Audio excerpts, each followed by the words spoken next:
In many of my videos, I actually recommend people pick up the AMD models of these ThinkPad laptops, typically because they have better CPU offerings, which is better battery life, more power, whatever the case is here. This year's a little different because AMD is actually a previous generation CPU in this laptop, whereas Intel is using the current generation CPU in this laptop. So I think that the Intel model is actually very compelling this year because you're getting a very, very budget-friendly ThinkPad here. These are meant to be very budget-friendly ThinkPads. However, you're still getting a brand new recent chip in this laptop here. You're not getting a previous generation. Often that's what Lenovo does when it comes to the E series and L series to keep the costs down. Part of it is what they do is they use previous generation CPUs, which is fine. I mean, it keeps the cost down. It's not like a CPU becomes useless because it's a year old. However, in this specific case, they have decided to keep that CPU current generation in this laptop. So if you're looking for a very budget-friendly, but still very premium ThinkPad, let's have a look at the E14 Intel model for 2024. Okay, let's have a quick look at some of the offerings here. We'll look at the PSRef document to get an idea.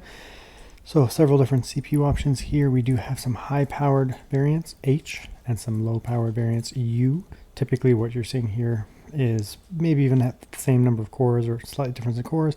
However, typically you're going to be getting a different configuration, for example. So 125H, you actually get 4 P cores and 8 efficiency cores and 2 of these LPE cores. And then on the 125U, you get the same number of efficiency cores, but you actually lose 2 of the performance cores. So that potentially could make a big difference for you, depending on what you're looking for. Of course, the threads are different there too. 155H, which is a very powerful CPU. I'm actually using that on the laptop to do the editing of this video. And you get up to a 155U, 165U. There are some differences here. You can see that the U variants come with Intel graphics. The H variants come with Intel Arc graphics. So if you are going to be using the iGPU here, you definitely want to go with one of the H ones. 125 it's decent, realistically. And the 155H is a very capable Intel Arc graphics. It's, again, on the laptop I'm using right now. Same that's going to be in an MSI Claw, for example. So this is going to be the most capable CPU by far in general, just in terms of raw performance, 6 performance cores, 8 efficiency cores, and you get better Intel Arc graphics, but they're all going to be very capable overall. Some different screen options here. Here in Canada, I don't think we have access to this 1400p. We'll have to see, but there are 2 1200p, 45 NTSC. Nothing special, realistically. I'm not a big fan of those screens. Big jump here, 2.2K up to a little bit more resolution, so you get slightly more pixel density. That will be pretty nice, realistically, on a 14-inch laptop. You get better contrast ratio, and you also get 100% sRGB, so pretty big jump up there. So depending on the cost added in, I'd probably recommend going for that 1400p. It's 125H. We don't even have the 155H here, I guess, in Canada. Realistically, you can only go up to 155U. It's good, but the iGPU is not going to be that performant. But if you don't care, not going to be a huge difference. Some different RAM configurations here. Again, it's not soldered or anything like that, so you can add it yourself. 32 gigabytes, that's pretty expensive, so I mean, I would recommend 32 on this laptop. However, you can certainly add it on your own. Storage, 2242 size storage, so that's, again, that's very expensive there, realistically. Screen offerings here, not a big fan of either of these, realistically. They're okay for just like a general typing machine, but I would recommend getting the better one if you get access to it. Realistically, that 1400p screen looks pretty nice. Realistically, it should be an upgrade it should be an upgrade you should pursue if you can. And then in terms of the CPU, it's really up to you. If you're going to be doing any form of gaming on the laptop, the 155U is obviously going to be, the 155H is obviously going to be a lot more capable. Okay, let's have a look at the laptop here. You can see there's some fingerprints on it. I've been using it actually for about an hour getting it set up. You can see fingerprints. But easily to wipe these things down. You basically just take, I don't know, whatever, any type of cloth, give it a wipe down like that, right? Not going to work. Give it a quick little. So I actually, I like the black of ThinkPads from back in the day, but nowadays I really wish there was more gray options, realistically, just specifically for fingerprints, right? It's a pretty structurally sound laptop, considering it's one of the lower options from Lenovo. It's very sturdy. Realistically, it doesn't have any flex whatsoever, right? It's got a lot of plastic too, but despite that, this thing is very sturdy, right? It feels good in the hand. Sharp edges, right? Some ThinkPads have rounded edges, some have sharp edges. This one is sharp, right? Very nice. Let's get the weight.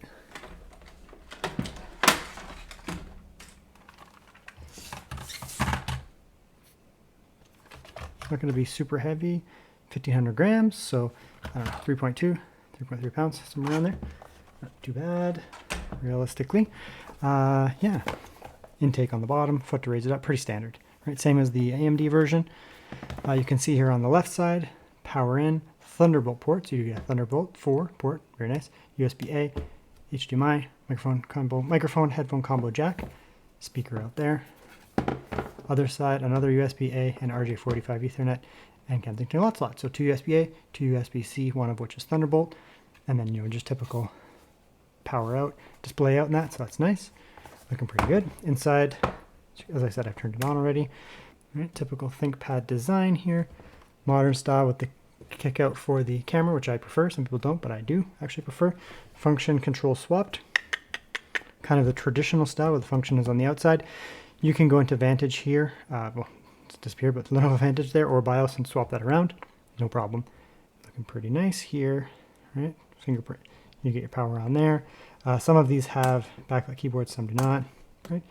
All your embedded keys there. So let's actually open this up now and have a look inside. Okay, getting inside the laptop is usually pretty easy. Looks like this has washer style screws, which I actually do prefer, meaning they don't fall out when you take them out. Just a little bit of torque and you can go like that. Okay, get that in there. Give it a twist. See that? Some torque like that. Then you don't have to pull and you don't overextend it basically. Always go in the back on these and I'll show you why. Okay, and just going around the front. Right. This one actually doesn't have a hinge style clip, so you can go all the way around with the guitar pick. Some of them have kind of hooks on the bottom, so you don't want to, you typically want to hinge like that. This one doesn't have that. So some structure in here for the RAM, pretty straightforward. Right. Metal bottom. Interestingly, it actually is metal. I thought it was plastic, but it actually is a metal bottom to give it some extra structure. So that's nice. Nice to get a little metal on it. And there's a look inside the laptop. So for a budget offering, I mean, these look pretty good considering their budget. Different battery options on this. This one here is a 47 watt hour battery. Probably as big as you could get in this thing physically, because the motherboard actually is pretty large realistically in this laptop. The new upgraded ThinkPad speakers, you can see that they are the rectangular style, higher wattage ones, which they basically have all the ThinkPads are upgraded this year, which I love to see because ThinkPads are premium.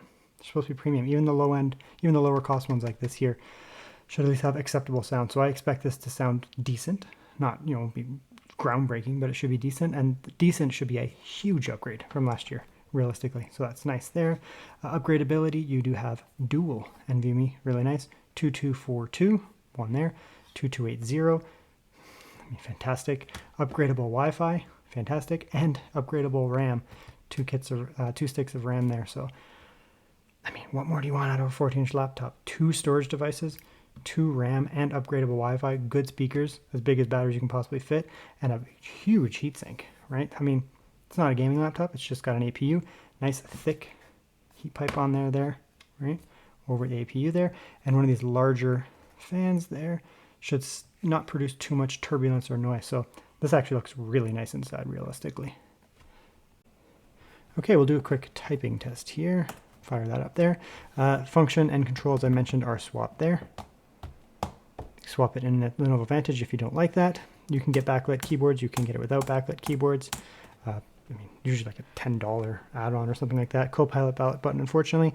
You do get your function keys up here, and you can also do function swap so that they turn back into volume up, volume down kind of stuff. Right, really nice. Typical of the modern ThinkPads where it's a lower profile key. See that there, slightly lower profile keys. Like the physical keys aren't super tall, but tons of travel, just like any ThinkPad. Right, tons of travel. Let's do a quick typing test. I'm assuming it's going to be very nice. I've reviewed the AMD version of this.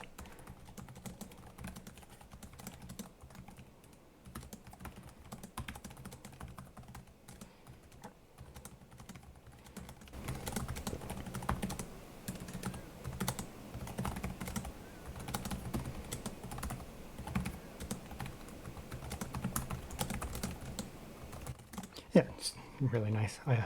Very, very nice ThinkPad keyboard. One of the best keyboards you're going to get to type on. I actually prefer kind of now the Lenovo Yoga, the high-end Yogas, and the Legions, but ThinkPads are just slightly behind that. They're still fantastic, Realistically, it's gonna be a joy. You're gonna want to type on this. And the nice thing is you can see they're actually recessed down, right? So you can see that there. There's actually recessed down from the chassis, which allows the keys to be slightly higher up. So they're actually raised above slightly, meaning more travel. Very nice. Trackpad is not big. Typical ThinkPad trackpad. Very smooth, very precise, soft click. These are meant for, business environments typically, so not going to have a super sharp click. Of course, you do have your track point nib here. Left, right, scroll. So when you're typing, you can use this to navigate, especially in text, right? Use that. And then what happens there is you don't have to remove your hand down here every single time you're typing. So really, really good for typists overall.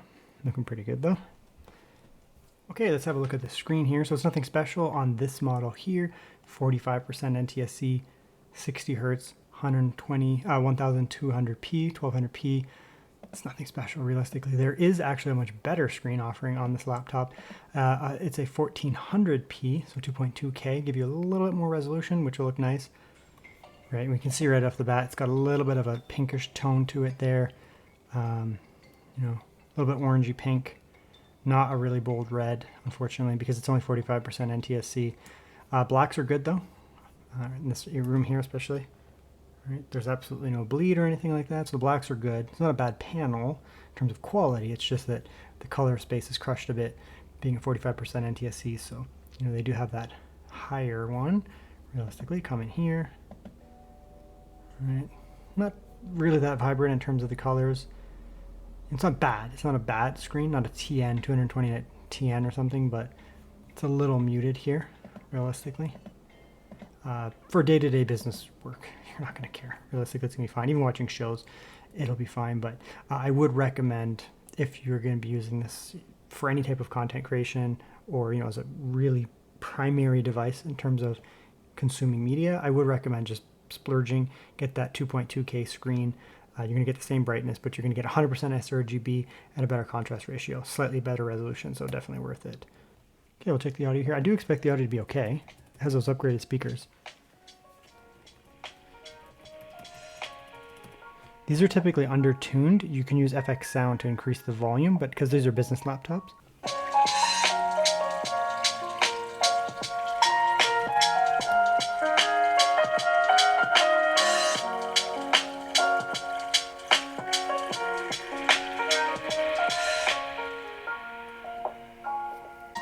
yeah, it's totally fine. They're not super loud. I think they do that on purpose with these ThinkPads so that they're not super, super loud in a business setting. Easy to tune that, download FX Sound, and you'll get more sound. But overall, the speakers are clear, sound good. Big improvement over last year. Cinebench scores on performance mode. We're getting 9,371. Not staggering by any means, but again, this is the 155U, not the 155H. If you got the same laptop with the H variant, you would probably get 13, 14, even 15,000. So it'll be much more performant. But if you don't need that kind of power, 9,371 is still very good. You'll be able to even do 4K multi-stream video editing, no problem on this laptop with that kind of score. And then when you throw it in silent mode, it does drop down to about half of that, 4,535. More than enough for just casual browsing. You can see that's around an 11th gen i7. So, definitely going to be more than enough for day-to-day use. Even some fairly demanding stuff will be totally fine, even on silent mode.